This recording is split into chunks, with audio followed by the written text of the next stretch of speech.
Jadi kadang kebenaran itu harus dibayar.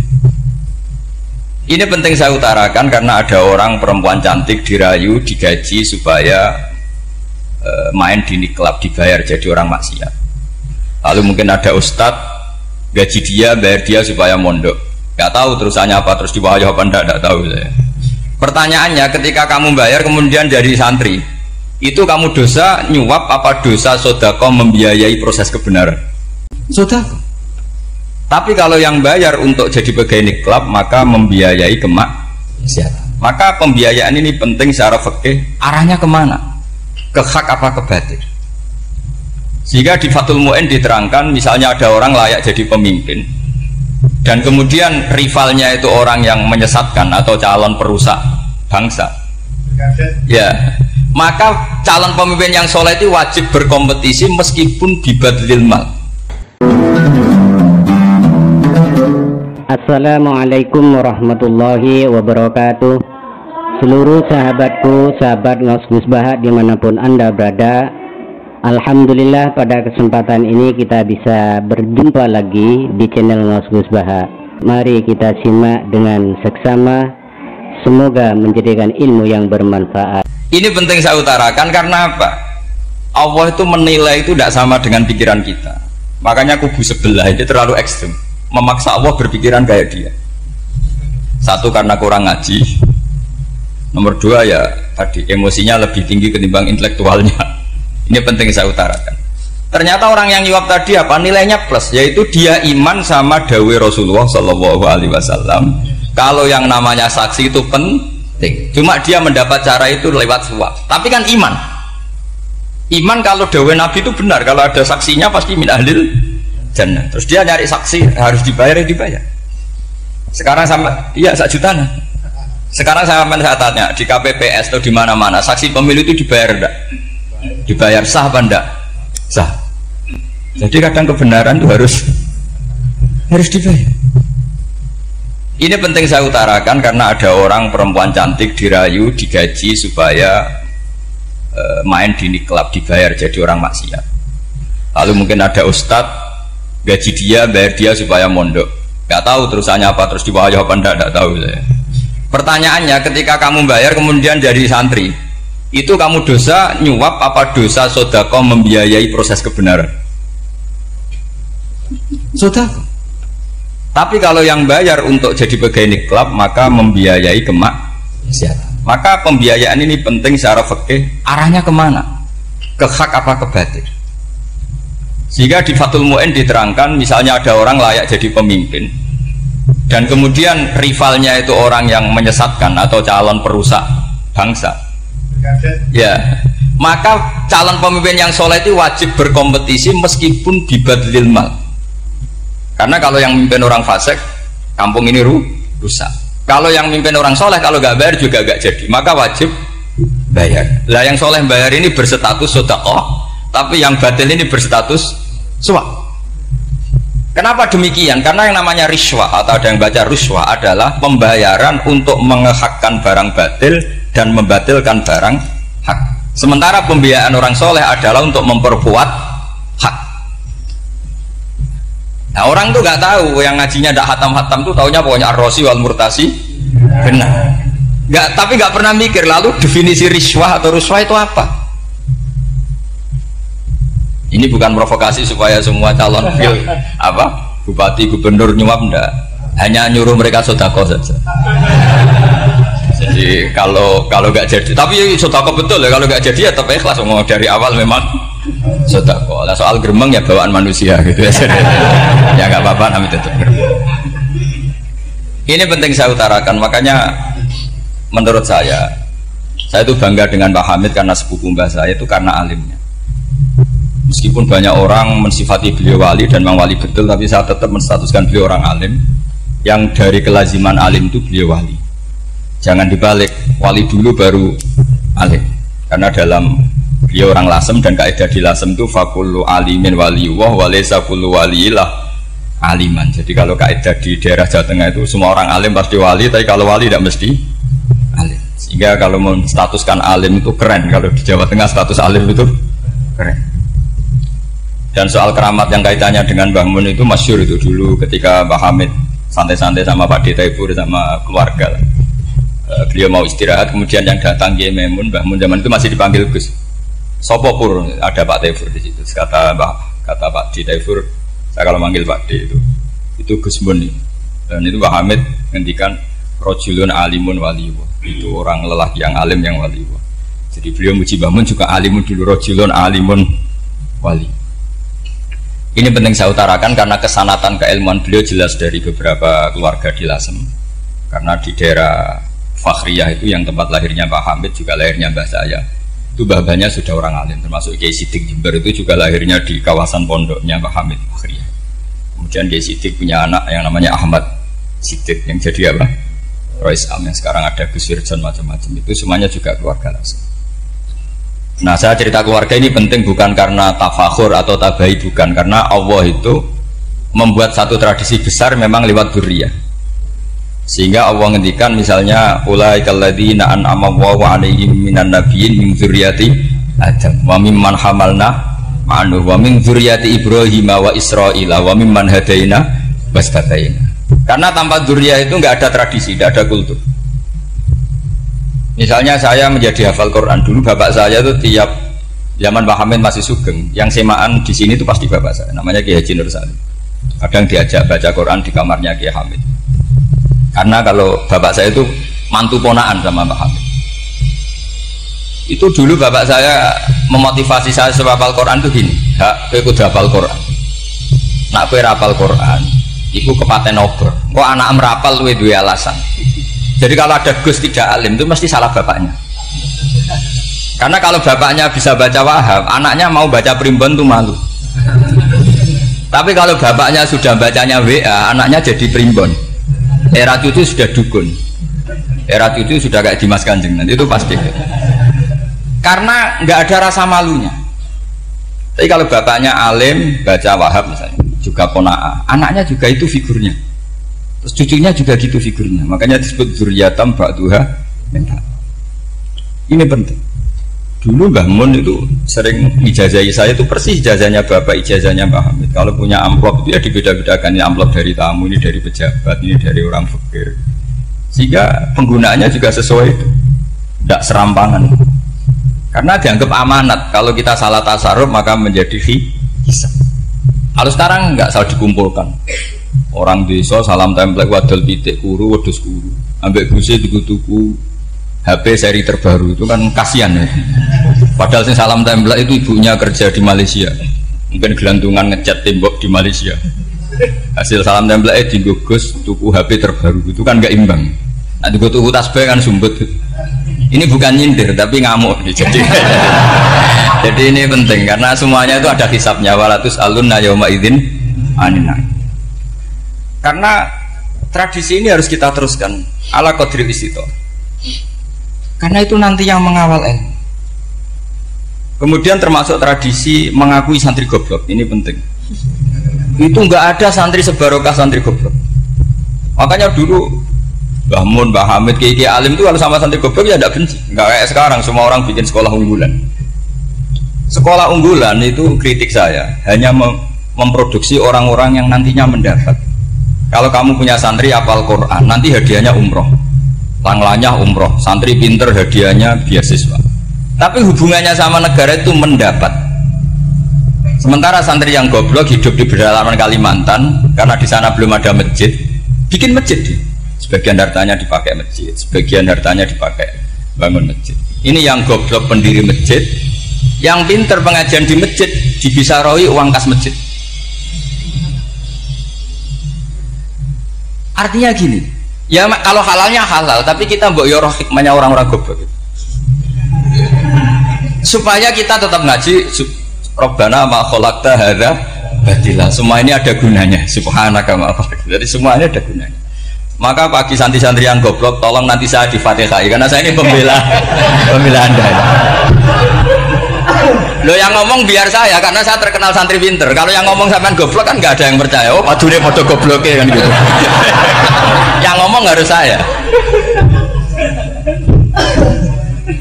Saya itu niru Rasulullah Shallallahu Alaihi Wasallam. Nabi itu kalau ada santri serabakat pinter itu diwaris sak surat terus nang mulai pinter loh. Banyak itu. Balighu anni walau ayah, ada sahabat ngaji hanya diajari idza zulzilatil ardu, sudah kamu pulang, sudah pinter. Karena betul. Sekarang coba dia ngenangan, ada santri alim alamah, mungkin bakasnya furu'iyah, gimana hukumnya Jumatan jumlahnya itu 40 kurang atau 40 pas imam. Kemudian ada yang batal satu, hukumnya gimana? Dia mikir furu'iyah. Sementara yang goblok, dia di desa tertinggal gak ada masjid. Piye caranya dia masjid? Ini bikin aslul ibadah, yang sini sudah khilaf tentang yang gak penting. Jadi orang goblok kadang lebih keren. Akhirnya apa? Duriannya yang goblok nanti jadi orang alim alama ngekholi wong goblok karena pendirinya biasanya orang pati pinter. Itulah Allah Subhanahu wa taala. Ada bikin sesuatu itu sia-sia. Nah, saya ini korban ilmu itu. Akhirnya santri saya banyak yang enggak jelas. Ya, tapi ya saya terima saja. Saya santri itu macam-macam. Ada yang profesor, ada yang doktor, ada yang goblok, ada yang baru tobat kemarin. Ada yang Cina lagi seneng ahli sunnah wal jamaah, macam-macam. Semuanya ngaji sama saya. Karena saya tetap berkeyakinan Rabbana ma khalaqta hadza batil. Ini penting saya utarakan karena khazanah kita ini jangan digerus oleh orang yang tidak bertanggung jawab. Pernah ada di hadis Muslim, ini cerita di Sahih Muslim. Ada seseorang sedang sujud kemudian diinjek oleh orang fasik. Saya ulang lagi, diinjek. Rokobanya, yang diinjek itu rokobanya. Lehernya itu diinjek sama orang fasik. Kemudian si yang sujud tadi bersumpah wallahi la yaghfiru wallahu lak. Demi Allah, Allah tidak akan mengampuni kamu. Itu Allah kemudian mewahyukan sama Nabi di zamannya. Wahyunya adalah mangdalladzi yata'alla alayya alla aghfira li fulan laqad ghafartu dzunuba wa ahbattu amalat. Siapa yang mencantut namaku dengan menstatuskan saya tidak bisa memberi maaf, sungguh orang itu saya maafkan dan yang ahli ibadah amalnya tak cabut semua, tak hapus. Karena Allah tuh nggak boleh distatuskan sesuai keinginan kita. Kita sedang soleh terus mengatakan orang lain tidak soleh, Allah tidak akan ngampuni. Ngampuni tidak, itu wilayahnya Allah, dan Allah yaf'alu ma yasha. Dan Allah berkali-kali memaklumatkan dirinya yaghfiru liman yasha wa yu'adzibu man yasha. Tapi ini kubu sebelah nyifati Allah hanya wa yu'adzibu, kubu sebelah kan gitu. Tidak pernah kalau Allah disifati yaghfir. Bagaimana Allah gak tersinggung? Allah selalu distatuskan yu'adzib. Itu kira-kira kalau Allah kan gini, saya ini bisa wa'adzib, bisa aghfir, kenapa status saya tinggal yu'adzib? Ini ngaji di mana? Khatam enggak gitu kan gitu. Makanya resikonya ahli sunnah itu masyhur tuh Pak Hamid Pasuruan. Tamu macam-macam diterima. Ketika orang benci Golkar itu ada tamu dari Golkar juga diterima. Ketika orang nggak mau diberi hadiah oleh orang Golkar, Pak Hamid ya diterima. Bilang ke bapak, mengaku lo mau wainur, duit enggak ada gunanya di. Sing marai rawan hisab itu kan kamu dapat uang nggak jelas kemudian kamu pakai pribadi. Kalau orang-orang soleh kan nggak pernah dipakai, kan aman saja. Loh, dihisab apanya? Wong hanya peralon. Kalau istilahnya Mbah Hamid itu peralon. Datang diberikan orang lagi, datang diberikan. Kalau kena kamu kan hisab. Terus kamu nyate makan wareg glegeken. Nah, itu uangnya nggak jelas dipakai nyate glegeken, ya mesti hisab. Kalau nggak jelas ya disedekahkan. Kalau ingin bebas apa?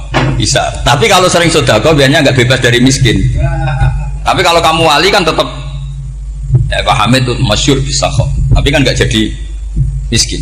Kamu nggak terkenal sakok tapi miskin. Ini nggak wali. Ini penting. Jadi kebanyakan orang ekstrim karena mensifati Allah Taala itu hanya dengan status yu'adzib, tidak dengan status yaghfir. Dan itu mereka harus ngaji lagi. Kurang apanya Rasulullah SAW? Nabi sebagai manusia benci sekali sama pembunuh Hamzah karena qatilu ahabbin nasi ila Rasulillah. Itu sama Wahsy. Siapa yang nggak tahu Wahsy? Qatala ahabban nasi ila Rasulillah, itu qatala Hamzah. Dan ketika Nabi nyuwun sewu maksud no Wahsy, Allah malah nurkan ayat laisa laka minal amri syai'un aw yatuba alaihi. Ada pilihannya aw yatuba alaihi. Apa yang terjadi? Justru Allah mentobati Wahsy. Memaafkan Wahsy, mentobati Wahsy. Ada sahabat yang dipuji Nabi Hamamatul Masjid, akhirnya su'ul khotimah. Kita tahu ceritanya siapa? Sa'labah. Makanya kata Mbah Mun sering cerita ke saya, banyak orang darani saya itu tidak jelas, kata Mbah Mun, karena saya sama siapa saja baik, sehingga banyak yang nuduh saya itu tidak jelas. Kata beliau, ulama paling jelas ya saya ini, karena masih orisinil kata beliau. Tapi pakai bahasa Jawa karena tadi Mbak Idris bilang ada yang MA ya, Mbak, Madura asli tadi, makanya saya terpaksa bahasa Indonesia tadi. Kata Mbak Mun, ulama paling jelas ya saya, karena saya menyikapi siapa saja baik, karena di hati saya hanya membaca laisa laka minal amri syai'un aw yatuba alaihim aw yu'adzibah. Kenapa kamu vonis si buruk? Bisa saja nanti baik. Yang sedang baik bisa saja nanti Kalau nasib seseorang nggak jelas, kenapa kamu sikapnya jelas? Nah, ini orang-orang nggak ngaji itu memaksa orang lain jelas. Ini kubu sebelah pasti salah, ini pasti benar. Wong manusia kok dipasti-pastikan gimana? Kita ini tidak nabi. Kalau nabi maksum pasti benar. Kalau sampean apa? Maksum bisa. Jadi ketidakjelasan para ulama ini berdasar konstitusi tadi, bahwa itu wilayahnya Allah Subhanahu wa Ta'ala. Ini penting saya utarakan. Jadi penting sekali. Jadi orang yang sedang fasik sekarang bisa saja nanti tobat, yang sedang sekarang soleh bisa saja nanti masalah. Sehingga Rasulullah tetap mengajarkan ya muqallibal qulub tsabbit qalbi ala dinik. Jadi kalau ngaji itu hatam itu begini misalnya ya. Saya pernah ngaji Ihya, belajar Ihya hatam. Bahkan saya punya takrirannya berdasar kitab Ithaf, sarahnya Ihya. Kalau ingin tahu sanadnya sarah Ihya, ya misalnya Gus Idris ini, Idris ngaji Mbah Hamid Pasuruan, ngaji Mbah Dimyati. Mbah Dimyati ini ngaji sama kakaknya Ki Mahfud Termas. Ki Mahfud ngaji sama abahnya Ki Abdullah. Ki Abdullah ngaji sama abahnya Ki Abdul Manan. Ki Abdul Manan ini mulazim terhadap Sayyid Murtado Az-Zabidi. Jadi kalau santri Salafiyah ini ya kira-kira tokoh Sabiah. Karena Mbak Idris Sadisa ya kira-kira sampean itu dari pengarang Ithaf itu baru tokoh berapa? Sabiah, masih keren. Turun pitu. Masih kaya lah. Lah kamu kok miskin? Turun ke wolu katanya. Jadi nanti kalau kamu masih keren. Itu sampai ngaji kitab kalau khatam, saya ulang lagi kalau khatam. Itu memang ada bab-bab di mana ulama itu harus tegas, harus tafrik bainal haqqi wa bainal batil. Oke, itu bagus. Mana yang hak, mana yang batil kita bedakan. Di bab itu bagus. Tapi kalau nanti kamu ngaji bab tawadhu, lihat di Bidayatul Hidayah atau di semua kitab tasawuf, bab tawadhu itu, kalau melihat kamu orang kafir, kamu melihat orang apa? Kafir. Ini aso ma'akufri, ini maksiat wajar dia kafir. Saya ini muslim kok maksiat. Fadam bi akbah, maka dosa saya lebih buruk. Melihat orang tua, mesti ada aksaru ibadatan, ini lebih tua, mesti ibadahnya lebih banyak. Nanti kalau melihat anak kecil, ada aswaru minni sinnan, pasti maksiatnya banyak saya. Jika terus evaluasi gitu, sehingga nggak pernah takabur. Misalnya di sini, saya ini kan gayanya keren, duduk di atas sampean di bawah. Gayanya tok, hakikatnya sampean lebih sombong karena memerintahkan saya. Jadi panitianya itu, makanya saya merasa tawadhu saja meskipun berdiri, karena hakikat saya ini makmur, diperintah. Panitia ini, penyelenggara ini amir, pemerintah. Kira-kira sombong mana? Itu sekali saya tidak memaafkan finnar itu.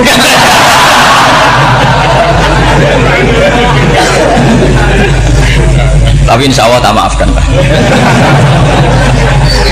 Iya masih insya Allah. Jadi ini penting. Jadi mbok ya orang-orang yang ekstrim itu mikir keinginan Rasulullah SAW itu umatnya meninggal dalam keadaan baik.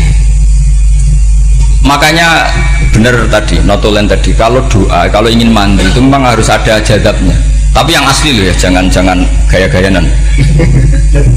Ya asli betul loh, yang nggak khilaf memang asli.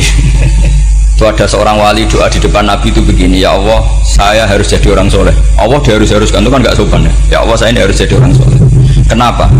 Sekali saya soleh maka surroh habibu, yang senang kekasihmu.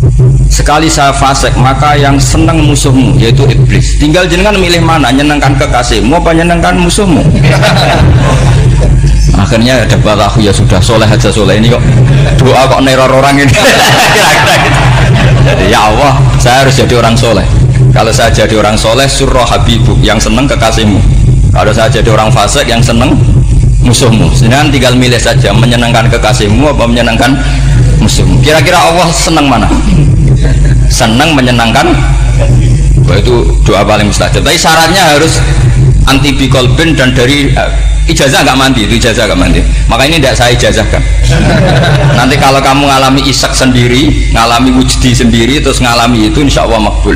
Tidak mau gaya-gaya dan copy paste, nggak diterima itu. Jadi wali-wali dulu itu kalau berdoa itu sederhana, tapi dari hati yang paling dalam. Makanya Nabi Musa itu terkenal, orang paling seenaknya sendiri dan Nabi Musa hubungannya dengan Allah. Tapi sama Allah dimaafkan karena orisinil, tidak bikin diri. Rasulullah juga itu, kalau sudah marah itu doanya. Cuma celakanya ditiru Nira Warisman dulu. Nabi itu ketika perang Badar itu jelas kalah, nggak mungkin menang, sudah jelas kalah. Nabi hanya 313, orang kafir 1000 dengan perlengkapan apa? Sudah lengkap semua. Setelah perang dilihat itu jelas kalah. Seri awal yang memang kalah betul. Doanya Nabi apa? Allahumma intuhlik hadil isobah lam tu'bad ba'dal yaum. Pun Gusti silahkan bikin kalah, tapi ra ono sing roh nak jenengan pangeran. Pun lairan jenengan dadi pangeran, ora ono sing roh. Enggak ada ibadah.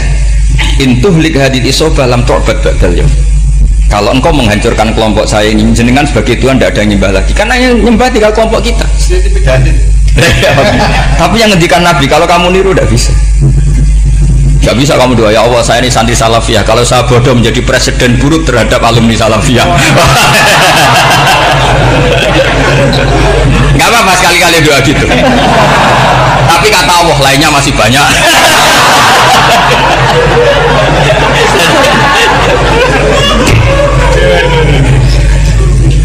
Tapi itu syaratnya tadi harus ada al-wujdi wasima. Jadi makanya Imam Ghazali punya kitab al-wujdi wasima. Karena ada masrob, ada syarob. Jadi wali mengikuti para nabi itu ada masrob, ada syarob. Sehingga perasaannya itu beda.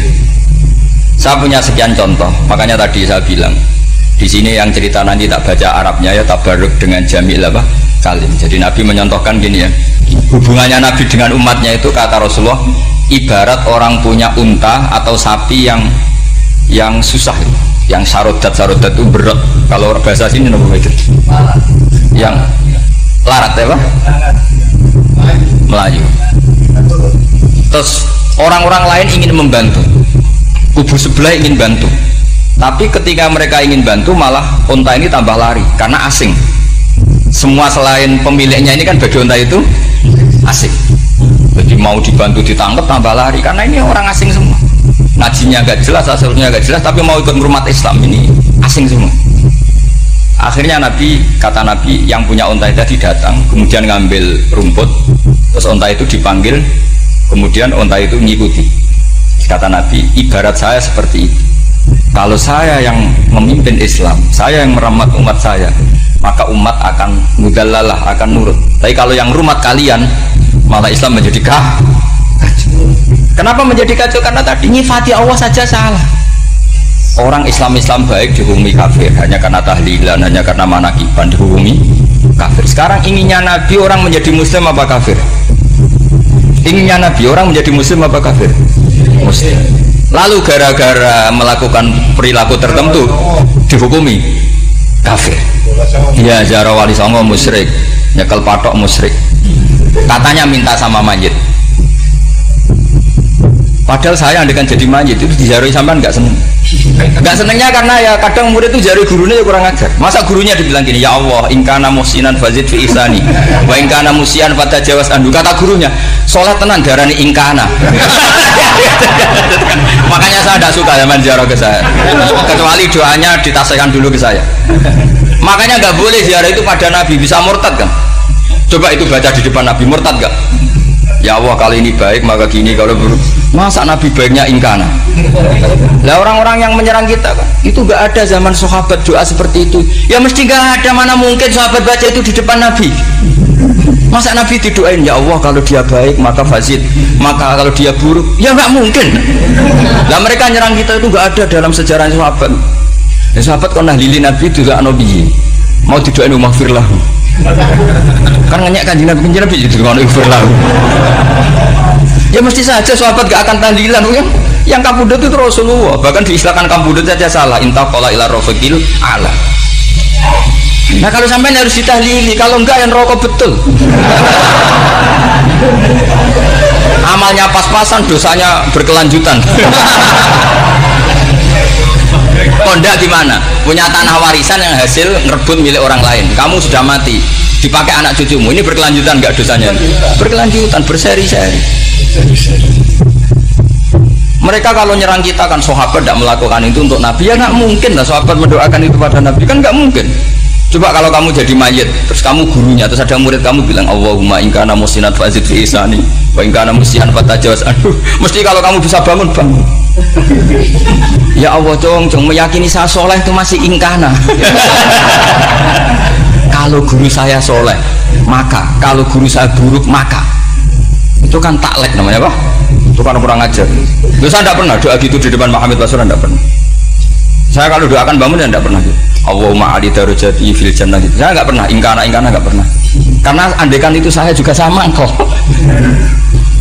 Cuma kalau ada orang doa di bangun gitu ya karena orang lain ya tak biarin. Tapi saya tidak bilang amin, ya biarin aja sudah. Tapi kalau santri sarang nggak usah lah doa ya apa? Ingkana. Masa meyakini solehnya gurunya kok nunggu apa? Ini bukan ijazah, ini marah ini. Jadi pelurusan ini. Saya ulang lagi, ngaji itu harus khatam. Pentingnya khatam tadi, kalau di bab tafriq bainal haqqi wa bainal batin, seakan-akan kubu sebelah ini benar karena tegas. Tapi kitab itu tidak hanya bab itu, juga ada bab tawadhu. Di bab tawadhu itu, misalnya kita melihat orang kafir, ini wajar maksiat kan dia kafir. Masa saya mukmin maksiat? Dan ini kafir bisa saja nanti husnul khotimah, saya muslim bisa saja su'ul khotimah. Jika tetap tawadhu, melihat yang lebih sepuh ini aksaru ibadatan minni, melihat yang kecil asghar berarti aqallu maksiatan minni, sehingga melihatnya itu tawadhu. Jadi kalau di bab tawadhu semuanya orang itu mungkin.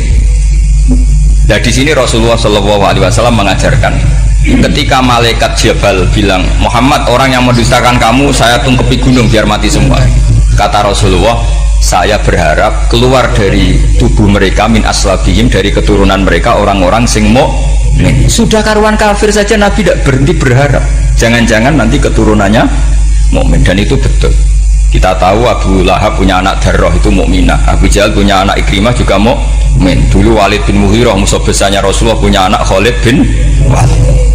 Sekarang orang-orang yang abangan nggak hafal Quran, kadang anaknya hafal Quran lewat program PTPG, kadang ngapal Quran malah anaknya nggak hafal. Makanya kalau pas wisuda sampai bingung, gurunya itu sampai nangis. Kenapa nangis? Ini anaknya orang nggak hafal Quran tapi sudah hafal, saya gurunya nggak hafal gitu. Nah kenapa bisa jadi hafid? Karena guru sewaan gitu. Itu banyak sih. Ini penting saya utarakan supaya ekstremitas itu berkurang. Logika-logika yang dibangun ulama itu ngikuti riwayat. Agama itu ngikuti riwayat, bukan sekedar akal. Saya punya contoh ketika kitab Ihya menutup kitabnya, yaitu Imam Ghazali. Itu ada dua orang, ini di akhir kitab Rojak dan dipakai menutup kitab Ihya sebagai rojaknya Imam Ghazali. Ada dua orang min ahlinar dipanggil sama Allah. Ini sekaligus ijazah, kali ini ijazah betul. Yang dipanggil di ke surga itu masih muqayyad dan biangkalil jahim, masih muqayyad, masih dibelenggu sama atribut neraka. Terus sama Allah ditanya, dia jong kabarin rokok, wah syarra makanan Gusti rokok jenengan takon sekarang ra enak jen. Terus kata Allah, ya sudah kamu kembali ke sana karena kamu memang orang fasik. Itu lari, semangat mau ke neraka. Ini ijazah. Semangat disuruh kembali ke neraka itu semangat lari. Allah tanya, loh Jong kenapa kamu semangat? Ya Allah, saya ini sudah kapok. Dulu ketika di dunia kamu perintah, engkau perintah, saya tidak semangat. Maka kali ini jenengan perintah saya semangat. Karena saya sudah kapok. Setiap engkau perintah saya tidak lari semangat ke neraka. Nah barokahnya semangat masuk neraka ini, kata Allah, ya sudah kamu di surga saja. Maka ijazah nanti kalau ada pengumuman silahkan masuk neraka, kamu harus lari sekencang-kencang. Karena itu perintah Allah apa? Yang ketika kita di dunia kalau diperintah males-malesan. Kalau kamu diperintah sholat subuh jamaah kan males-malesan. Dan itu menjadi kita masuk sebagai kafarah itu ya Allah, karena ini perintah engkau, saya tidak males-malesan lagi. Wes ngebalikin rokok, lari semangat. Allah akhirnya harus dimaafkan. Panggil lagi, sudah di surga saja. Barokahnya semangat masuk neraka. Nah, ini ijazah ini. Ya diterima ya. Kok enggak semangat terima ya. Yang kedua enggak. Sudah kamu kembali ke neraka, pelengahan gitu. Enggak semangat. Allah dilihat terus enggak semangat. Kenapa kamu toleh? Ya Allah, Saya tidak pernah ngira ketika engkau manggil saya ke surga, kemudian engkau kembalikan lagi ke neraka. Ya sudah, di surga saja, barokahnya husnudzon. Jadi ini ijazah, kamu milih dua itu, milih yang mana terserah. Artinya apa? Logika kamu itu tidak mesti masuk apa yang dilakukan oleh Allah Subhanahu wa Ta'ala. Itu logika kamu kan tidak masuk, tapi Allah yaf'alu ma yasha. Ini penting saya utarakan. Nah, tapi orang-orang ekstrim itu maunya nyifati Allah dengan status yu'adzib, yantakim, jabbar, qahar. Sifatnya Allah Ta'ala itu 99. Kenapa? Apa kamu hanya satu? Jadi tetap saja menghadapi fenomena seperti ini tetap laisa laka minal amri syai'un aw yatuba alaihi ma yu'adzib. Sehingga setahu saya Mbah Mun, Mbah Hamid Pasuruan, guru-guru kita, habaib yang alim-alim itu melihat tamu macam-macam ya dilayani semua. Karena ini ngadepi fenomena sosial yang semuanya tidak jelas. Kalau nggak jelas apa? Ya kita bisanya berharap, karena afdalul ibadah itu intidharul farad. Kalau belum Islam sekarang kita harapkan nanti. Kalau bapaknya enggak kita harapkan anaknya. Kalau anaknya belum kita harapkan cucunya. Karena agama ini limangka nayarjuwa hawal yaumal akhir. Agama ini bagi yang terus berpengharapan, bukan bagi yang putus. Alhamdulillahirabbil alamin. Seluruh teman-teman subscriber Ngaus Gus Baha telah kita ikuti bersama pengawasan beliau. Semoga seluruh yang beliau sampaikan menjadikan ilmu yang bermanfaat bagi kita semua. Amin ya rabbal alamin.